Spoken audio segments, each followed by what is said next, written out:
Słuchajcie, Siedmioletnia Kasia została urządlona przez pszczołę. jedliśmy rogaliki, złapała się za szyję, pszczoła ją ugryzła. To były sekundy, zaczęła puchnąć w oczach, nie wiem co się w ogóle stało.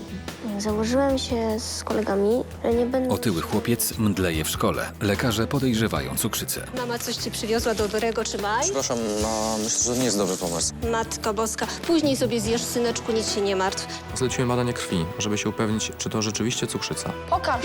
A zrzucić cię z łóżka? Zrzucić cię? Pokaż to. Co ty tutaj robisz? Brat siedmioletniej Kasi nie jest typem grzecznego chłopca. Matka otyłego 13-latka nie wierzy w diagnozę lekarzy. Jednym słowem chce pani doprowadzić swoje dziecko do kalectwa. Gadać coś a przyniesie na język, to oni potrafią, lekarze. Pomóżcie mi przy niej. Urządlona przez pszczołę Kasia walczy o życie. Doktor, co się dzieje?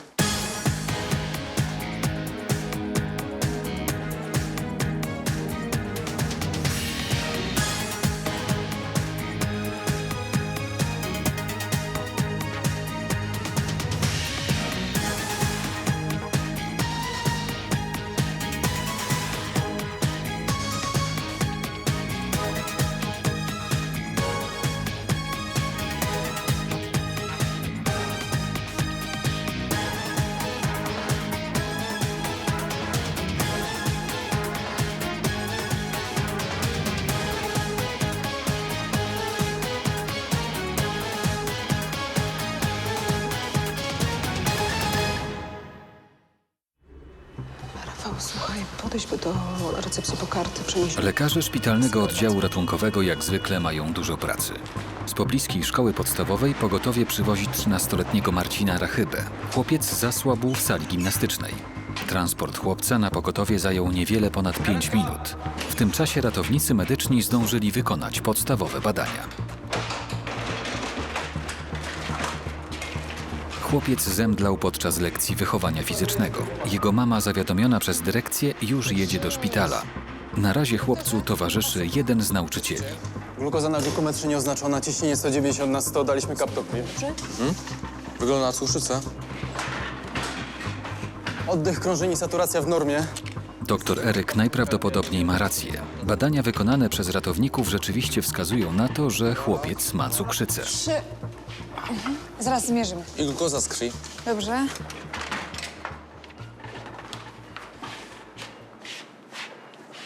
Cześć.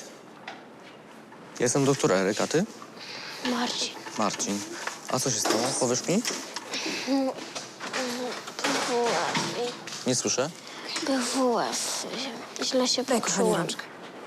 I co się stało? Zasłabłam. Okej. To teraz przez chwilkę nic nie będziesz mówić, dobrze? Ja cię osłucham. Zobaczymy, co tam u ciebie. Podnieś rączkę. Czekaj, zobacz. Utrzymuję się.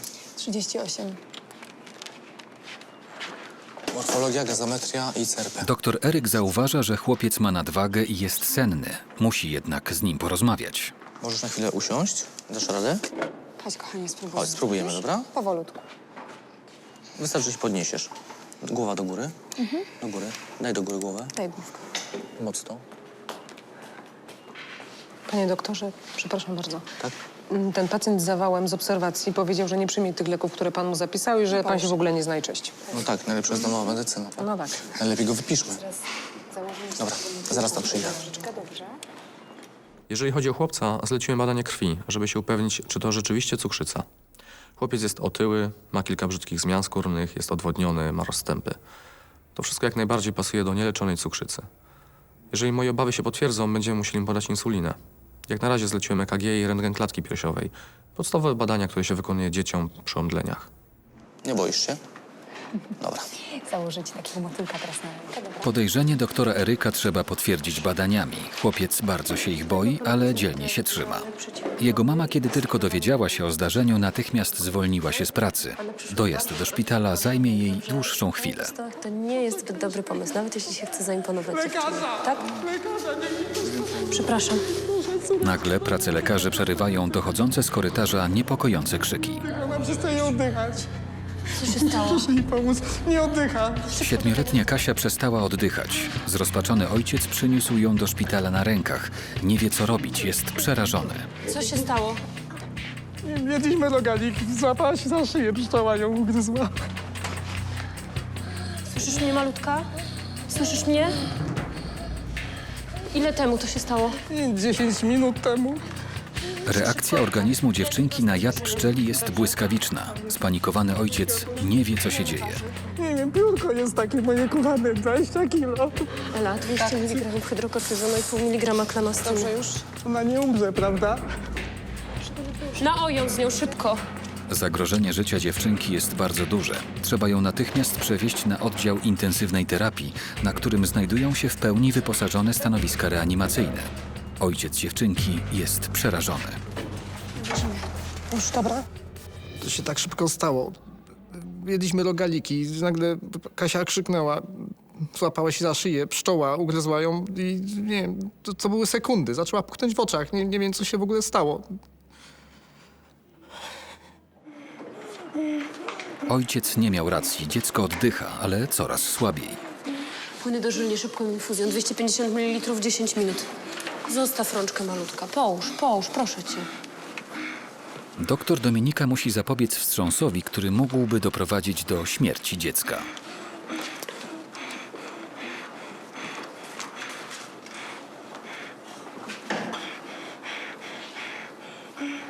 Saturacja spada. Ciśnienie też 70-65. Tachykardia 140. Podajemy 0,2 mg epinefryny, szybko. Saturacja dalej spada i ciśnienie też. Tachykardia 150. Podajemy epinefrynę. W takich sytuacjach nie można mieć pewności, że dziewczynka przeżyje. Spokojnie, malutka. Już prawie po wszystkim.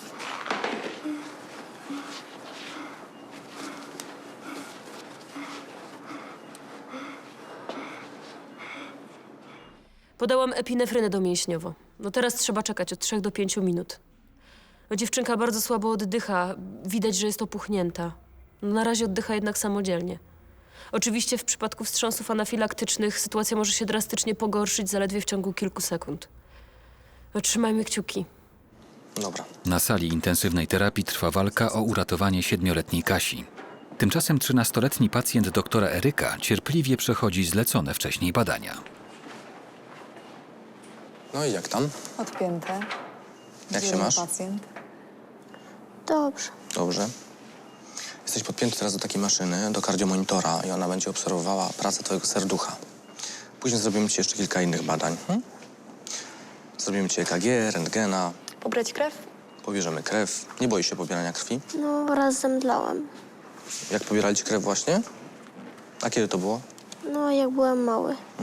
Ale ostatnio nikt ci nie badał krwi, prawda? Nie. Jeszcze podamy chłopcu 5 hydroksyzyny. Dobrze. Dostaniesz takie lekarstwo i po tym lekarstwie w ogóle nie będziesz się bać. A powiedz mi jeszcze raz, jak to się stało, jak zemdlałeś? No, były wyścigi No, i założyłem się z kolegami, że nie będą się ze mnie śmiać, jak wygram, bo się śmiali ze mnie. No, wypij. Dobrze. Możesz pić. To jestem gruby. i co, i wtedy właśnie zemdlałeś? Pamiętam tylko, że strasznie chciało mi się pić. A dużo pijesz? Piłbym cały czas. Pijesz więcej niż kiedyś? Tak, A częściej też sikasz? owszem. Dobra. Powiedz mi, schudłeś może ostatnio?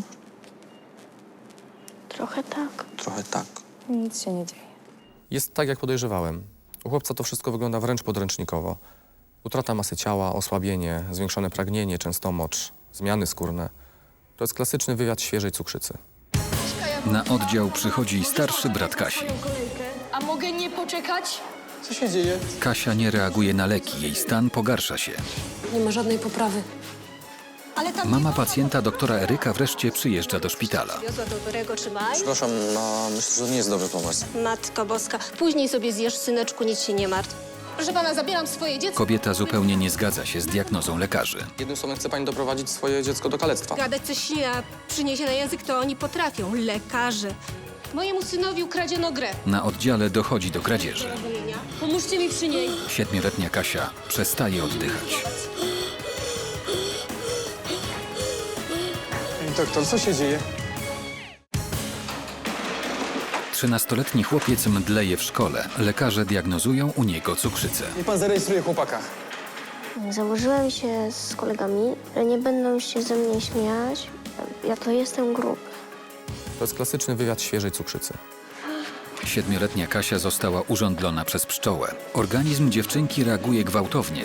Zrozpaczony ojciec nie może uwierzyć w to, co się dzieje. Za szyję pszczoła ją ugryzła. To były sekundy. Zaczęła puchnąć w oczach. Nie wiem, co się w ogóle stało. Stan dziewczynki pogarsza się z każdą chwilą. Saturacja dalej spada i ciśnienie też. W przypadku wstrząsów anafilaktycznych sytuacja może się drastycznie pogorszyć zaledwie w ciągu kilku sekund. No, trzymajmy kciuki. Słuchaj, tam jest taki ojciec. Doktor Dominika bardzo się niepokoi o 7-letnią Kasię. W jej wypadku pomoc mogła przyjść za późno i alergia może się okazać dla dziewczynki śmiertelna. Mówiłam panu 3. i 5. punkt i proszę zadzwonić do rodziców. Ten 3. jest bardzo ważny. Na oddział ratunkowy dociera 10-letni brat Kasi, Piotrek Jabłoński. Kaśka Jabłońska, urządlona przez Możesz poczekać na swoją kolejkę? A mogę nie poczekać? A możesz się inaczej wyrażać? Nie mogę. Gdzie jest Kaśka? Kasia jest na Ojomie. Co to jest ojom? Ale tam nie wolno wchodzić. Ale gdzie to jest? Ale tam nie wolno wchodzić. Chłopak do tej pory był w szkole. Zawiadomiony przez ojca przyjechał tramwajem. Mama rodzeństwa od kilku lat pracuje w Stanach Zjednoczonych. Dzieci mają z nią ograniczony kontakt. Młodsza dziewczynka jakoś sobie z tym radzi. Chłopiec sprawia spore problemy wychowawcze. Od pewnego czasu jest nawet pod opieką kuratora sądowego.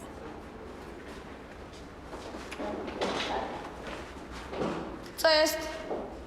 Nie mogę się dodzwonić do mamy. No nic dziwnego, w Stanach jest środek nocy. Co młodej? Bardzo ciężko. Ona jest umierająca. Ja i po głupiej pszczole. Właśnie Kasi ratują życie. Idę do niej. Ty wiesz, jak ona leciała przez ręce, słuchaj. Ona nie oddychała już. Gdzie idziesz? Szukam jej, no. Poczekaj, nie idź. Mnie przed chwileczką stamtąd wyrzucili. Albo chodź. Weź, spróbuj do mamy zadzwonić. Sam sobie dzwoń. To chodź, poczekajmy na nią. Zdecyduj się, człowieku. Ojciec sobie wymyślił wypadzik rodzinny na łąkę i ja pierdzielę. Od razu mówiłem, że to debilny pomysł, ale się uparł, to ma. Zresztą co ma, no? Co za pszczoła, jakiś mutant z gry komputerowej? Kasieńka. Ojciec, co oni jej robią? Widzisz, ratują. Źle z nią jest.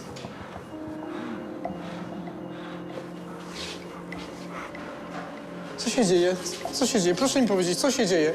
Ojciec bardzo się niepokoi. Doktor Dominika nie ma czasu, by do niego wyjść i powiedzieć mu, co się dzieje. Podała dziecku 1 dawkę leku odczulającego. Teraz trwa pełne napięcia oczekiwanie. Czy zastosowany lek poprawi stan dziewczynki? Do szpitala dociera matka 13-letniego Marcina Rachyby, chłopca, który zemdlał w szkole. Cześć, trzymaj się, papa. Dzień dobry, ja przyjechałem z pani synem. Proszę to potrzymać. No widzę. I co z nim? Nie wiem, nikt mi jeszcze nic nie mówił. No, wie pan co, to i tak z pana pożytku wiele nie ma. Proszę wracać do szkoły. Czemu pani jest niegrzeczna? A niech mi pan da spokój. Przepraszam bardzo. Przywieziono tu moje dziecko Marcina Rachybę. Przepraszam Chciałabym panią się bardzo, dowiedzieć, proszę co z nim. łaskawie poczekać, bo ja naprawdę już bardzo długo czekam. No wie pani, ja muszę natychmiast się dowiedzieć, co jest z Proszę Marcinem. chwilkę poczekać. To znaczy, ja mam łaskawie poczekać, aż pani całą kolejkę obsłuży? Ale to tylko chwileczkę. A niech pani sobie daruje. Ale tam nie wolno wchodzić, proszę wracać. Przepraszam, gdzie pani idzie? No wie pani co, jestem matką. Proszę pani, proszę, Cześć, tutaj nie wolno Marcin. Dzień wchodzić. dobry, jestem matką, panie doktorze. Dzień dobry. Nie dało się. Jak się czujesz? Podobno zemdlałeś, tak? Tata nie mógł przyjechać, wiesz, ale mama coś ci przywiozła dobrego, trzymaj. Przepraszam, myślę, że to nie jest dobry pomysł. A to niby dlaczego? Dlatego, że mały ma podwyższony poziom cukru we krwi. Matko boska. Później sobie zjesz, syneczku, nic się nie martw. Proszę mi powiedzieć, syn schudł ostatnio, prawda? Właśnie dlatego go dożywiam. Chudy człowiek to chory człowiek, tak czy nie? No niby tak, ale jest ostatnio bardziej osłabiony, więcej pije. No, osłabiony z powodu pogody. Już się nie wiadomo, w co ubrać na taką pogodę. A dużo pije, no bo duży chłopak, nie? Dobrze, jednym słowem nie zauważyła pani niczego niepokojącego u syna. A niby co miałam zauważyć? Ja poproszę panią na chwilkę na bok, dobrze? Podejrzewam, że Marcin ma cukrzycę. No, akurat. Schudł, jest osłabiony, no i przede wszystkim jest otyły. Wypraszam sobie, wie pan co, jest duży. Zmiany skórne na karku, częściej oddaje mocz, zwiększone pragnienie. To są wszystko objawy cukrzycy. A ta cukrzyca, jak byłby pan łaskaw, to co to takiego? Tak jak już mówiłem, przede wszystkim zwiększony poziom cukru we krwi. To bardzo niebezpieczne dla organizmu. Pan już to wie na pewno. Nie wiem tego na pewno, czekamy na A wynik. widzi pan, czyli pan nic nie wie, a już stawia diagnozę. Sportowcy tak mają, że czasem z wysiłku mdleją, tak czy nie? To może i Marcin z wysiłku zemdlał. Może. No tak, gadać coś się przyniesie na język, to oni potrafią, lekarze. Koleżance, jak się dziecko urodziło w szpitalu, to powiedzieli, że niewidoma. I co? Ile się nacierpiała, ile napłakała nocami. Potem się okazało, że dziecko ma wzrok jak sokół, tak czy nie? A kto by się głupią matką przejmował? 7-letnia Kasia wciąż bardzo źle się czuje. Szef oddziału pomaga przy leczeniu trudniejszych przypadków prowadzonych przez jego lekarzy. Specjalnie, nie ma żadnej poprawy. Ale Dominika decyzja. No, ona oddycha samodzielnie, więc ja bym jeszcze jej nie intubowała. Epinefrynę bym podała jeszcze raz. Dobrze, informuj mnie na bieżąco. Dobrze, dziękuję. Poproszę epinefrynę.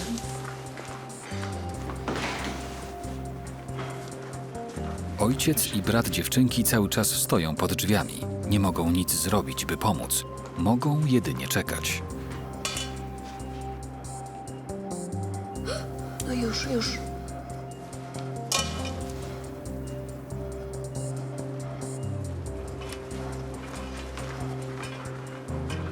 Zostaw rączkę, zostaw, dobrze? W tej chwili dr Dominika Gajda podała pacjentce domięśniowo drugą dawkę epinefryny.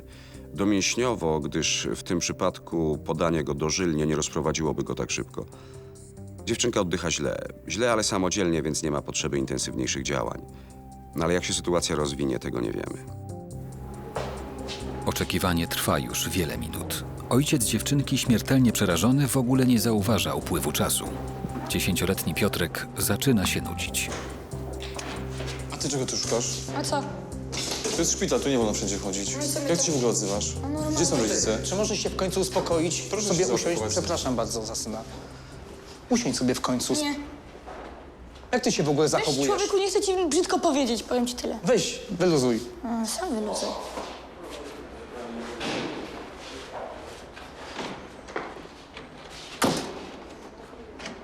Słuchaj, co ty tutaj robisz? Oglądam sobie.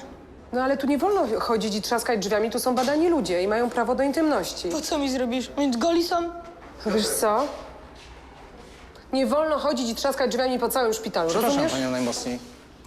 Piotrek, weź ty, opanuj się, człowieku. Weź się sam ogarnij.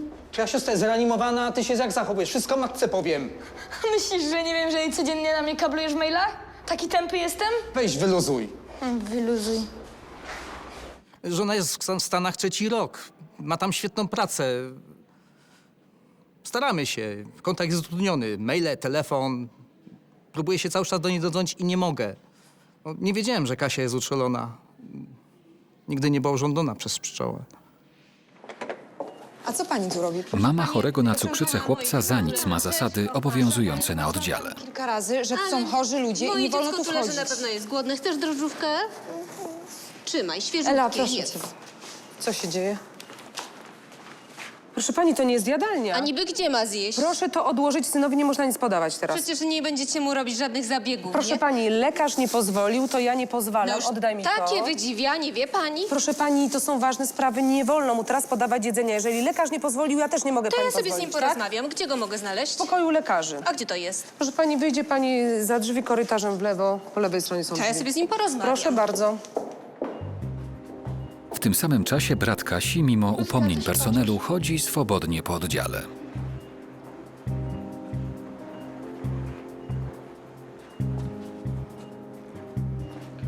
Co tam masz? Nagle. Pokaż. Pokaż. A zrzucić cię z łóżka? Zrzucić cię? Pokaż to. Co ty tutaj robisz? Gadam z kolegą. Dobrze, wyjdź na korytarz, dobrze? Nie przeszkadzaj. No już.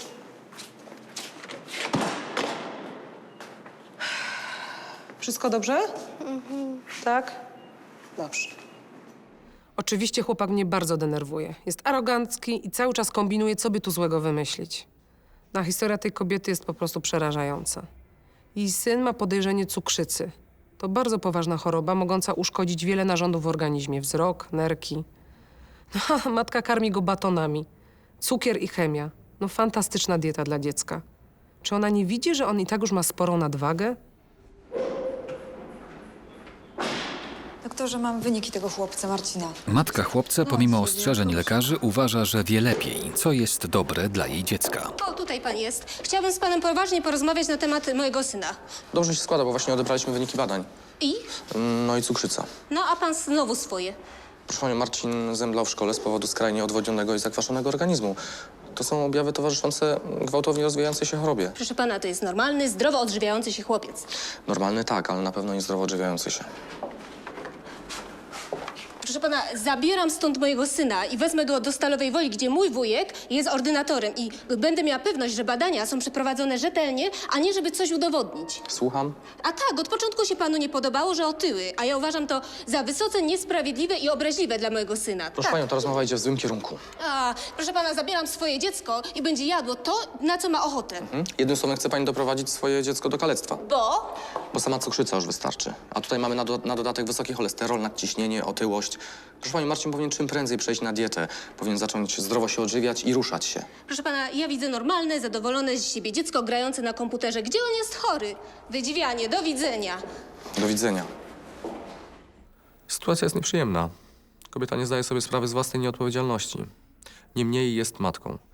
Jak się uprze, może zabrać dziecko do innego szpitala albo nawet do domu. Nie wiem, co zrobi. Natomiast wiem, że nieleczona cukrzyca może prowadzić do tragedii.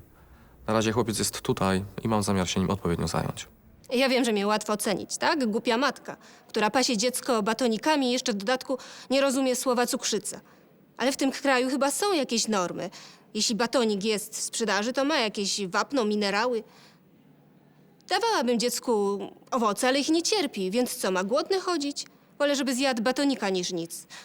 Szkoda nerwów. Dzwonię do wujka.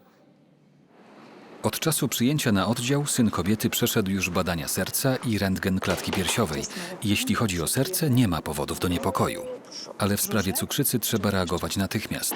Doktor Eryk nie ma zamiaru zwlekać, zwłaszcza, że chłopiec skarży się na silny ból brzucha. Panie doktorze, była tutaj mama małego i powiedziała, że dzisiaj wychodzą, a jemu się cały czas podwyższa temperatura.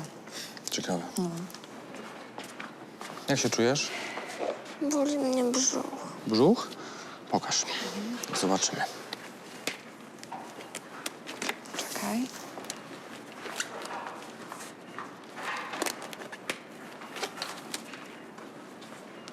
Tu?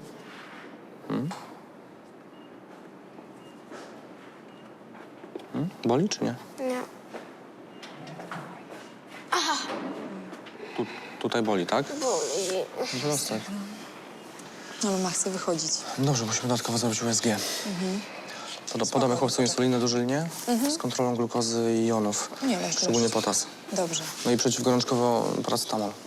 Dobrze. Spokojnie. Ale gdzie mama? Mamusia poszła zadzwonić i zaraz przyjdzie do ciebie. Spokojnie sobie. Tymczasem drugi już zastrzyk leku nadal nie przynosi efektu. Stan 7-letniej Kasi Jabłońskiej urządlonej przez pszczołę nie poprawia się.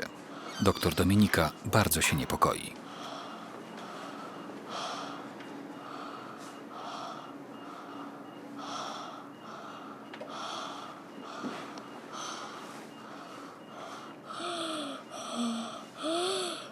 Kasiu?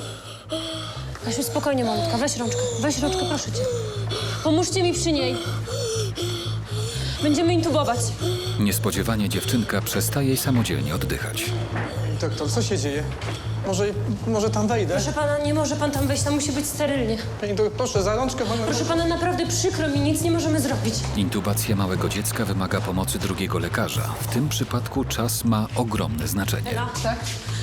Z dziewczynką jest coraz gorzej, trzeba zawiadomić Piotra. Pinefryna nie działa, będziemy intubować. Dobrze, proszę zaczekać, ja zaraz wrócę, dobrze? Ojciec. Co to jest? Ojciec! Co to jest intubować? Skąd mam to wiedzieć? Daj trójkę na kole. Intubować. Dzięki. Będę przy automacie. Ojciec dziewczynki jest zszokowany. Dociera do niego, że może za chwilę stracić córkę. Kasia?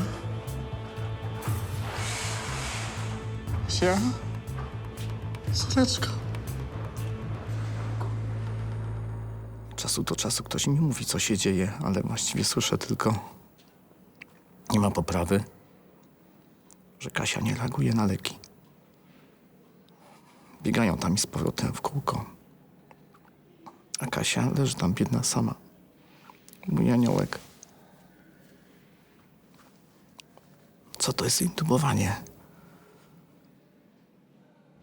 Ordynator oddziału musi wiedzieć o tak doktorze, poważnej sytuacji. Dziewczynka nie zareagowała na lek. Intubacja czy Chcą tracheotomia? intubować.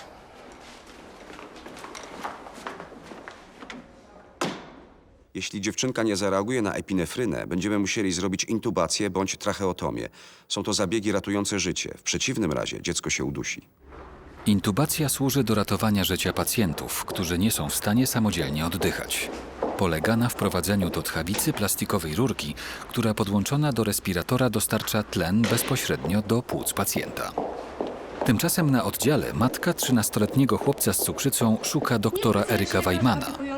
Kobieta musi z nim pilnie porozmawiać. Nie mogę pani pomóc, niestety. No byłam w sali segregacji, w pokoju lekarzy go też nie ma, no w toalecie chyba tak długo by mu nie zajęło. Proszę panią, naprawdę nie mogę pani nic na to poradzić. Nie mogę. Pani będzie wiedzieć. Słucham panią. Szukam doktora Wajmana. No nie wiem, ale powinien być gdzieś na oddziale. No dopiero tam byłam. Wie pani co, no nie wiem, nie mam teraz czasu, przepraszam panią No bardzo. ja też nie mam czasu. Proszę pani, no gdzieś lekarz jest, zaraz przyjdzie, spokojnie, Nie dobrze? mam czasu, nie mam czasu. Jest tu doktor Wajman? Nie ma, niestety. Nie wiadomo, co wydarzyło się w międzyczasie. Kobieta wyraźnie zakomunikowała już przecież doktorowi Wajmanowi, że nie uznaje jego diagnozy i zabiera syna z oddziału. O, jest pan tutaj. Byłam przed chwilą i pana nie było. Słucham. Wie pan co, dzwoniłam do Stalowej Woli i ten mój wujek, który jest ordynatorem, jest na urlopie i on mi wytłumaczył, że pan może mieć rację. Tak? Więc tak, mam prośbę. Proszę jeszcze nie wypisywać mojego syna. Proszę panią, i tak bym tego nie zrobił. Nie wiem, czy Marcin już pani mówił, ale ma bóle brzucha. I co to znaczy? Nie wiem, no ale trzeba sprawdzić, czy to nie wyrostek robaczkowy. Czekamy na USG. Ale proszę pana, on ma dopiero 13 lat. No, ma. I? I pan nie przesadza z tym wyrostkiem? Skąd pan znowu wymyślił wyrostek? Nieodpowiednia dieta chłopca sprzyja powstawaniu podobnych schorzeń.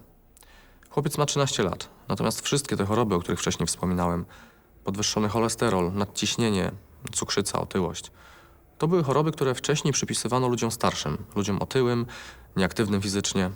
Dzisiaj w erze fast foodów coraz częściej diagnozujemy je u młodszych pacjentów. Na sali intensywnej terapii lekarze czekają, czy podane leki pomogą małej Kasi. Nie chcą intubować dziecka, dopóki to nie będzie absolutnie konieczne. Szczęśliwie dziewczynka wyraźnie odzyskuje siły. Szef, ona się w pewnym momencie tak dusiła, że ja byłam przekonana, że bez intubacji się nie obejdzie. No i nagle się wszystko uspokoiło. Wydaje mi się, że zareagowała na ten drugi zastrzyk.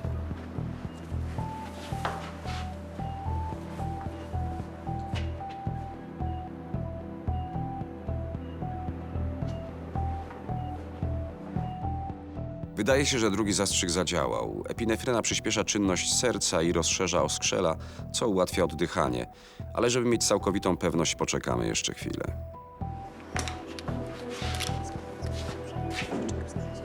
Dobrze, dobrze. Pójdę porozmawiam z ojcem.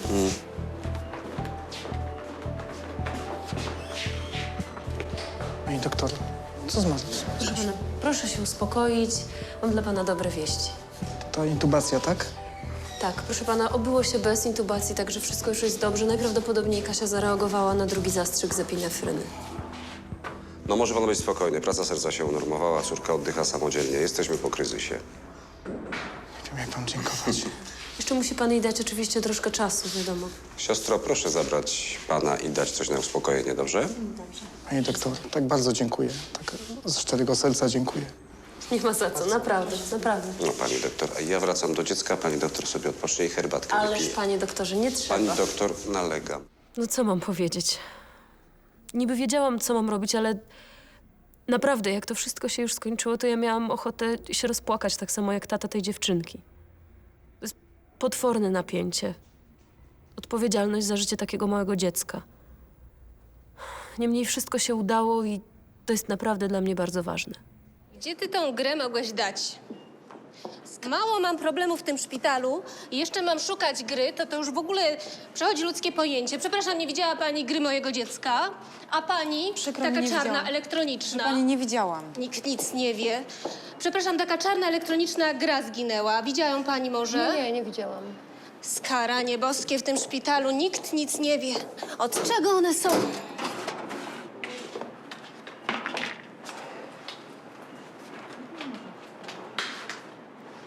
Kochanie, może coś przegryziesz? Nie, Chcesz kawałeczek? boli mnie brzuch. Ale bardzo cię boli? Może zawołam tego lekarza? Ale znajdź mi grę. No szukam przecież. Przepraszam panią, ale gdzie pani wychodzi? Tam jest wyjście. Tam jest wyjście, tam jest Tak, wyjście. jest tam wyjście. Ale wymyślają. Matka chłopaka jest oburzona sytuacją. Szuka kogoś z lekarzy, aby zgłosić, że jej syn został okradziony. Dzień dobry, można? Pan tutaj jest ordynatorem? Mojemu synowi ukradziono grę. Ja nie rozumiem. A co tu jest do rozumienia? Ukradziono mojemu dziecku grę czarną. Proszę pani, proszę nie hałasować. No mówię panu przecież, że na terenie pana szpitala ukradziono grę. Ale ja pani na to Mój nic nie syn poradzę. twierdzi, że jakiś chłopak ukradł mu grę. Proszę porozmawiać z pielęgniarkami, dobrze? Mówiłam panu przecież. Ma pani też prawo złożyć skargę na piśmie. A co mi da skarga? Ja chcę grę z powrotem. Proszę pani, my tutaj jesteśmy od leczenia ludzi, a nie pilnowania ich rzeczy prywatnych. Czyli co, nic pan nie zrobi, tak? No nie mam zdolności No detektywistycznej. pewnie, jak wszyscy tutaj. Ta gra była warta 800 zł. I co? Ja teraz mam tutaj policję wezwać? A kto ma za to odpowiedzieć, jak nie ordynator? O, ja tego tak nie zostawię, nie. Ja złożę skargę na piśmie. Wyobrażasz sobie, co tutaj się dzieje? W szpitalu dokonano kradzieży. 13-letniemu pacjentowi ktoś ukradł drogą grę elektroniczną. Długo to potrwa. Nie wiem. Słuchaj, jednemu chłopakowi ukradziono grę komputerową. To nie ja. Wiem, że to ty. Wygląda na to, że ojciec Kasi wie, kto jest złodziejem. Albo zawiadomię policję. Nie umiem sobie z nim poradzić. Nie umiem rozmawiać, nie umiem wychować. Nie zwinąłem tamtego komputera. Pacjent doktora Eryka cierpi coraz bardziej. Jezus Maria, no niech coś pan zrobi. Widzę swoje dziecko codziennie, a tu jedna choroba, druga choroba, jeszcze operacja. Co ze mnie za matka, że ja tego nie widziałam wcześniej. Na pogotowie trafia dziewczynka urządlona przez pszczołę. W przypadku wstrząsów anafilaktycznych sytuacja może się drastycznie pogorszyć zaledwie w ciągu kilku sekund. Dziecko traci zdolność do samodzielnego oddychania. Pomóżcie mi przy niej. 13-letni chłopiec mdleje w szkole podczas lekcji wychowania fizycznego. To jest klasyczny wywiad świeżej cukrzycy. Mama coś ci przywiozła dobrego, trzymaj. Przepraszam, no myślę, że to nie jest dobry pomysł. Proszę pana, zabieram sobie... Matka chłopca nie zgadza się z diagnozą lekarską. Jednym słowem chce pani doprowadzić swoje dziecko do kalectwa. A zrzucić cię z łóżka? Brat urządlonej przez pszczołę dziewczynki nie zamierza siedzieć spokojnie. Jest dobrze, najprawdopodobniej Kasia zareagowała na drugi zastrzyk z epinefryny. Mojemu synowi ukradziono grę. Ja nie rozumiem. A co tu jest do rozumienia? Ojciec 7-letniej Kasi może odetchnąć. Życie dziewczynki udało się uratować, choć nie było to proste zadanie. Wydaje się jednak, że mężczyzna nadal ma jakieś zmartwienie. Tego nie wyobrażam, ale tak tego nie zostawię. Zobaczysz, poruszę ziemię i niebo, ale tą grę odzyskamy. Piotrek! No, nie mogę teraz rozmawiać, odzwonię, Piotrek! trzymaj się. Proszę troszkę ciszej rozmawiać, dobrze? No, wie pani co? Pani też jest współwinna temu, bo pani tutaj pracuje i nic nie robi. Wie pan, ukradli mojemu dziecku grę. No dosyć, że tutaj są chorzy, to jeszcze kradną. No skandal. Piotrek! Co jest? Kasia. Nie obchodzicie co z Kasią? Obchodzi. Co z Kasią? Uratowali ją, wszystko w porządku. To super. Możemy już iść, czy jeszcze długo to potrwa? Nie wiem. Słuchaj, jednemu chłopakowi ukradziono grę komputerową. To nie ja. Wiem, że to ty. Mam cię przeszukać? Oddaj ją, albo zawiadomię policję. Daj dychę na taksę, wracam do domu. Nie. Oddasz grę chłopakowi i go przeprosisz. W życiu. Słuchaj, jeśli zawiadomię policję, kurator odwiesi ci karę i trafisz do poprawczaka. Nie zwinąłem tamtego komputera.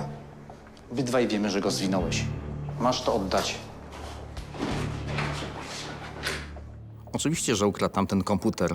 No, skończyło się na kuratorze. Mój syn.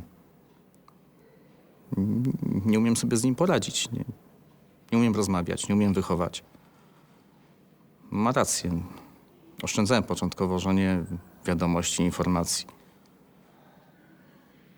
Ale od niej słyszę tylko: poradzisz sobie. Daj szlaban, nie daj kieszonkowego. Nie wiem, co mam robić. Pomimo zmartwień z synem, mężczyzna ma olbrzymi powód do radości. Jego córka oddycha już samodzielnie. Jest naprawdę już o wiele lepiej.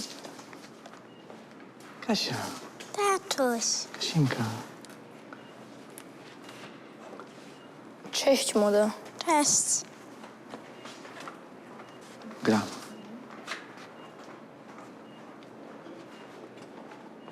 Spadło ci. O! No nareszcie. Jakie spadło? Działa? Jakie spadło? Teraz zobaczymy. No dobra, może nie spadło. Zwinąłem, jak drzemałeś. Sorry. Przepraszam bardzo. Coś takiego. Mogę iść już do Kaśki?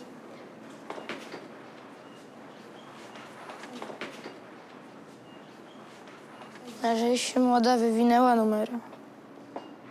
Co to jest? Nie wiesz, a robotem jesteś.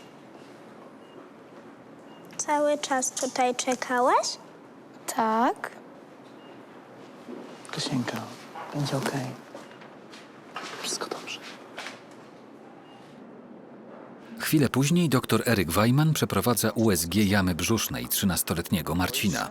Musi dowiedzieć się, co jest przyczyną tak ostrego bólu. Zaraz będzie po badaniu. Jezus Maria, no niech coś pan zrobi. Już, poczekaj. Matki, Marcinku, Czekaj, wytrzymaj jeszcze wyprostuj chwilę. nogę jeszcze. Wyprostuj, zaraz skończymy, dobrze? Jeszcze chwilę, skarbie. Zaraz będzie po badaniu. Dobra, ja już wiem wszystko. I co pan widzi? Tak jak myślałem. Wyrostek? Zapalenie. No przecież Tak. to można się pociąć. Badanie USG nie zawsze daje pewność w kwestii wyrostka robaczkowego, ale w tym wypadku nie mam wątpliwości. Leczy się to operacyjnie. Oprócz tego musimy chłopca przebadać pod kątem cukrzycy i wszystkich towarzyszących dolegliwości. Później wdrożymy wszechstronne leczenie, czy to się będzie podobać jego mamie, czy też nie. Ale to już nie u nas. Na oddziale chirurgii i endokrynologii. No i chłopak przede wszystkim musi przejść na ostrą dietę. Dieta, jakiś sport. Bez tego nie ma co marzyć o zdrowiu. Widzę swoje dziecko codziennie, a tu jedna choroba, druga choroba, jeszcze operacja. Co ze mnie za matka, że ja tego nie widziałam wcześniej? Gdzie ja miałam oczy? Ale no, z drugiej strony dopiero teraz w szpitalu brzuch zaczął Marcina boleć, więc widzieć tego nie mogłam. Ale biedne dziecko. Nie, no trzeba to jeszcze raz wszystko przemyśleć i wziąć się do roboty. Panie doktorze, ja chciałam bardzo przeprosić za moje wcześniejsze zachowanie. Wie pan, myślałam, że mam zdrowe dziecko. Ale teraz już pani wie, co trzeba robić. Wiem, dieta i ruch. Bez tego ani rusz. Może mi pan zaufać, ja jestem uparta, jak pan powiedział dieta i ruch, to będzie dieta i ruch. Za parę miesięcy mojego syna pan nie pozna. Dobrze, tylko skonsultujcie się z dietetykiem, żebyście sobie krzywdy nie zrobili. Dobrze, dziękuję panu. Już w porządku, Marcinku, nie? Chodźmy.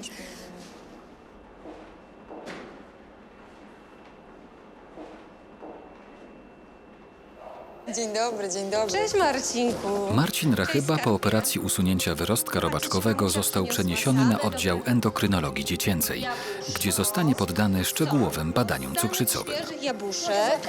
Trzymaj. Same I pyszności. banany. Teraz będziesz musiał polubić banany, wiesz? Grzeczny był? Oczywiście. A czemu nie ma czekolady? No, pan doktor Eryk teraz powiedział, kochanie, że nie będziemy jeść słodyczy, będziemy się zdrowo odżywiać, tak? Ja wiem, że będzie nam ciężko, ale nie mamy wyjścia, tak czy nie? Znalazłam już panią, powie nam, jak się odżywiać i zabierzemy się ostro za ćwiczenia. Wszyscy mówią, że jak będę się leczyć, to będę mógł normalnie chodzić do szkoły. To akurat nie jest fajne. Ale jak schudnę, to może nie będą się tak ze mnie śmiać. Cześć, maleńka. Dzień dobry.